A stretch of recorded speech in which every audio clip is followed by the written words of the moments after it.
That's very kind. Thank you very much. I'm offended by some things. I'm offended by chewing gum. I'm offended by backwards-pointing baseball hats. But I don't try to get a version of the blasphemy law passed to prevent people chewing gum or reversing their cap. So what if I'm offended? So what if my feelings are hurt? Does that give me the right to prevent others from expressing their opinions? However, is there a time when it is right to be offended? I think so, yes. We should be offended when children are denied a proper education.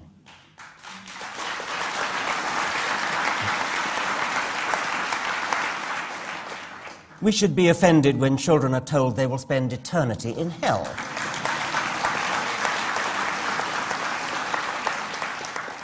We should be offended when medical science, for example, stem cell research, is compromised by... compromised, I should say, by the bigoted opinions of powerful and, above all, well-financed ignoramuses. We should be offended when voodoo of all kinds is given equal weight to science. We should be offended by hymen reconstruction surgery.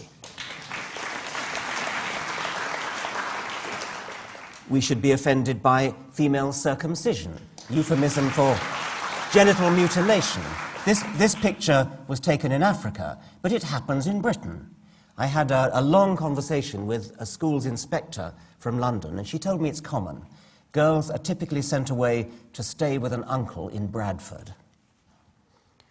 We should be offended by stoning. This young Kurdish woman was stoned to death in a so-called honor killing because she wanted to marry a young man of the wrong religion.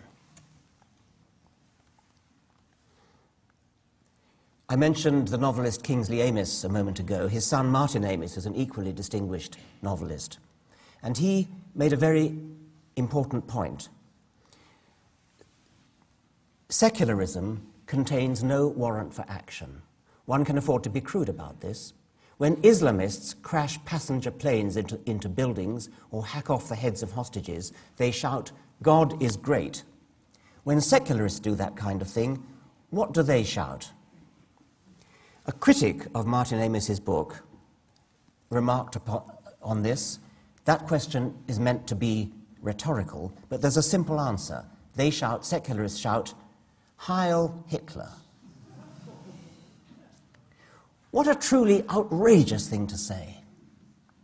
Whether or not Hitler was a Roman Catholic, the evidence is contradictory, he often said he was.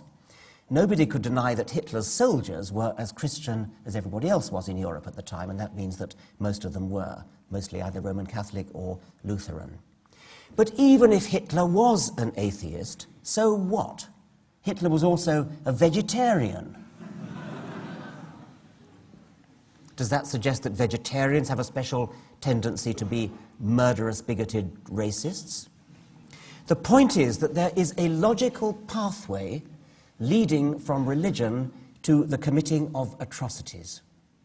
It's perfectly logical. If you believe that your religion is the right one, you believe that your God is the only God, and you believe that your God has ordered you, through a priest or through a holy book, to kill somebody, to blow somebody up, to fly a plane into a skyscraper, then you are doing a righteous act. You're a good person.